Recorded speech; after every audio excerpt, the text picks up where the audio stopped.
Olá pessoal de casa, meu amigo Albicho está no ar. Eu queria, antes de começar o programa, mas já começando, passar uma mensagem para vocês aqui de uma ótima Páscoa a todos vocês, nossos participantes aqui de forma indireta do programa. Desejar uma ótima Páscoa e junto com esse desejo vai uma informação, uma dica de que não presenteie as crianças com um animal de estimação. Principalmente nessa época, dando de presente um coelho. Lembrando que um coelho não é um brinquedo. É um animal vivo que depende de você, tem vontade própria, tem uma série de responsabilidades e cuidados especiais. Então, junto com o meu desejo de uma ótima Páscoa, vai essa dica. Dando sequência ao nosso programa agora, então, a gente vai falar hoje sobre meio ambiente com a participação diferenciada de um veterinário. O Jonathan, que é veterinário aqui em Dois Irmãos, ele vai fazer um bate-papo comigo aqui e a gente vai falar sobre animais silvestres, a relação deles com a nossa vida e a importância deles na participação direta no nosso meio ambiente. Jonathan, tudo bem? Tudo bem, tudo bem. Como tu é um médico veterinário que tem uma especialização em animais silvestres, a gente não poderia deixar de falar aqui no programa sobre a importância deles no equilíbrio do nosso meio ambiente. Então, tu trata de animais... Quais são as espécies que tu trata dos animais na tua clínica? Hoje a gente tem uma clínica generalista, trabalha com as espécies convencionais, as domésticas, mas também com silvestres. Então, com os pássaros, répteis, né, roedores, lagomorfos, alguns peixes. Né? Então, acaba tendo muito contato com esse mundo dos animais que a gente acaba chamando dos pets não convencionais. Então, são os animais de estimação que não são os convencionais. São pets exóticos, né? Pets exóticos. Né? Então, hoje na clínica veterinária se fala muito em pets não convencionais. Não são exóticos, são normalmente os não convencionais. Por quê? Todos, na verdade, são exóticos. Enfim, isso é uma discussão filosófica e tal, mas são os não convencionais. Que saem, então, cachorro, gato, galinha, né? E cavalo, vaca e porco. Então, são as espécies que não são consideradas domésticas. Hoje o que eu vejo é que, apesar da legislação ter crescido muito, é que ainda existe muita captura, né? E isso deteriora o meio ambiente. Captura ilegal, tu diz, né? Exatamente, captura ilegal. Porque hoje existem muitos criatórios, né? A legislação melhorou quanto à forma de registro desses criatórios. Então, se encontra muitos animais que já são criados em cativeiro, né? Isso tem um viés, tem um outro lado, um lado negativo, que é o do abandono desses animais. Então, é como tu falou, um animal não é um presente, né, para qualquer pessoa. Então, eu vou dar um animal. Não, ele não pode ser visto como um brinquedo, né? Não que não seja um presente, né? Mas ele pode ser um presente, uma pessoa que vai ter responsabilidade para cuidar dele, mas ele não pode ser visto como um brinquedo, né? Exatamente. Não é um brinquedo de pelúcia que a gente bota na prateleira, então é como tu falaste, ele tem vontade própria, ele tem suas necessidades, ele adoece, né? Então precisa comer, né? Fazer suas necessidades, precisa ter atividades lúdicas, né? Para não ficar estressado, ele tem que ter o que fazer, né? Então é que nem uma pessoa, se não tem o que fazer, começa a ficar estressada também, né? Ou o excesso, também se tem excesso de atividade, os animais também começam a sofrer, principalmente os animais silvestres, né? E daí entra outra questão, né? Se as pessoas, no geral, assim, a grande maioria delas começarem a alimentar esse mercado de animais silvestres, eles não vão mais ser animais silvestres, né?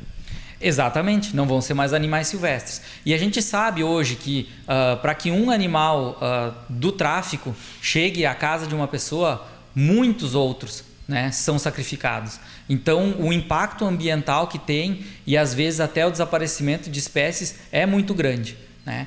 Então, por outro lado, às vezes eles deixam de ser bonitinhos, né? Por exemplo, um macaco, a gente sabe que à medida que os anos vão passando, ele às vezes começa a se tornar agressivo. Então, Então, quando ele era pequeno, era tudo muito bonito, muito bom. E à medida que ele vai fixando o temperamento dele, porque são animais que vivem 30, 40, 50 anos, às vezes eles com 10, 12 anos começam a ter o seu comportamento mesmo. Comportamento natural do... Exatamente. Comportamento natural que eles teriam na natureza. De procurar uma parceira, defender seu território, né?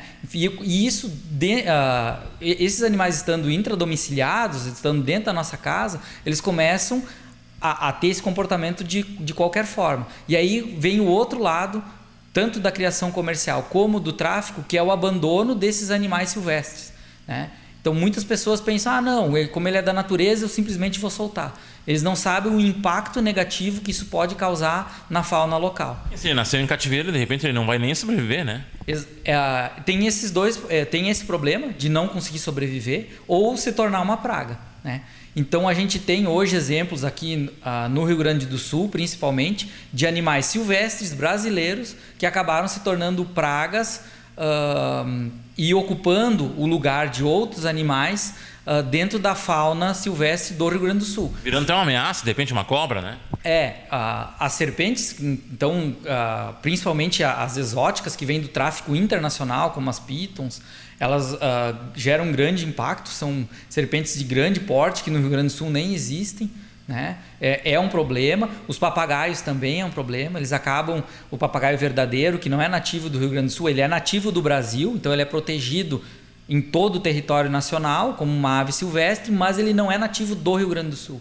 Então ele acaba impactando com os psitacídeos, né, que são os papagaios locais, né? Ele acaba competindo com comida e os nossos psitacídeos começam a sofrer. Então o papagaio charão, o papagaio peito roxo, esses papagaios que são nativos do Rio Grande do Sul acabam tendo que competir com um papagaio, vamos dizer assim, em ocupação extremamente agressivo. Ele se reproduz bem, ele não tem inimigos naturais no Rio Grande do Sul, então isso faz com que ele se reproduza muito. Outro exemplo são as tartarugas, né? Então essas tartarugas de aquário, né, elas têm um índice de abandono muito grande porque a pessoa vai na pet, mesmo um animal legal compra pequenininho e ele vai crescendo, né? Em 2, 3 anos atinge 20, 30 centímetros de diâmetro e aí a pessoa começa a se apavorar, não cabe mais em lugar nenhum, não sabe mais o que fazer, já não sabe mais como lidar. São questões de responsabilidade que a pessoa na emoção não percebe isso no futuro, né? Exatamente, compra no impulso, né? Então isso é importante,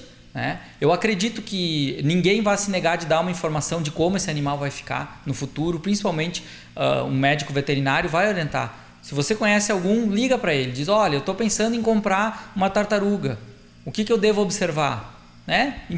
Num primeiro momento, logo de que ela seja legalizada, né? Independente do tipo que seja um animal que possa legalmente ser criado, né? Segundo passo é ter consciência que uma tartaruga vai viver muitos anos, né? Muitos mesmo, né? Algumas pessoas brincam, já tem que deixar o testamento, né? Porque uma tartaruga vive muito, tartaruga, jabuti, para que ela não seja colocada na natureza, né? E acabe competindo com os animais locais. Então, às vezes predando outras espécies que não répteis, né? E diminuindo a fauna e às vezes até levando à extinção, como acontece em outros países, enfim, essas invasões. Então a pessoa tem que pensar nisso. A gente deu exemplo de tartaruga, mas deve ser pensado mesmo com outros animais. Com aves, Com aves. Répteis. Com répteis. As serpentes é um grande problema, né? Então a gente tem hoje as pitons, essas grandes pitons, que as pessoas têm ilegalmente, a cobra do milho, né, a corn snake, que hoje é uma serpente muito criada nos Estados Unidos, ela é largamente criada como animal de estimação nos Estados Unidos, porque ela tem diversas mutações. Então ela tem uma cor padrão, que é vermelho com um marronzinho assim, mas hoje existem serpentes totalmente brancas, com violeta, roxo, arroseadas. Então existem muitas mutações e isso chama a atenção de quem gosta desse tipo de animal de estimação. Só que elas são totalmente ilegais. Por quê? Porque numa fuga elas podem acabar se tornando praga num ambiente que elas vão desequilibrar por não ter um inimigo natural. Então, quando um animal está na natureza, no seu habitat natural, ele vai ter sempre um opositor, alguém que vai causar algum mal para que essa população não se torne um excesso. Para haver um equilíbrio, né? Exatamente, para que a população fique equilibrada.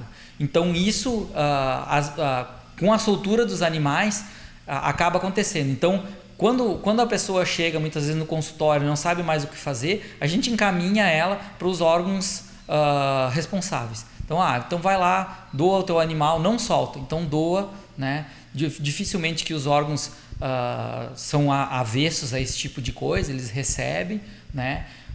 Porque essa demanda existe. E a pessoa também muitas vezes não tem, vamos dizer assim, não tem a culpa de que aquilo aconteceu, teve desinformação e tal. Por isso que é importante procurar informação antes de adquirir um desses animais diferentes.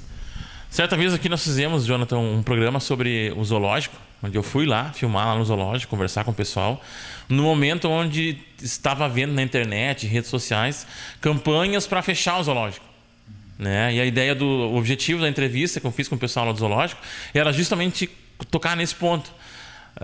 De animais que são recolhidos, né, em função de um tráfico, né, ou de um contrabando de animais, e que eles vão parar no zoológico.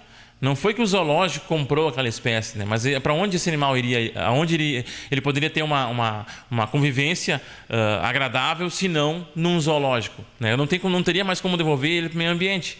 Então está aí mais uma vez o dedo do homem participando no desequilíbrio do meio ambiente. Por isso é importante nós passar essa informação, passar com técnica, né? Exatamente.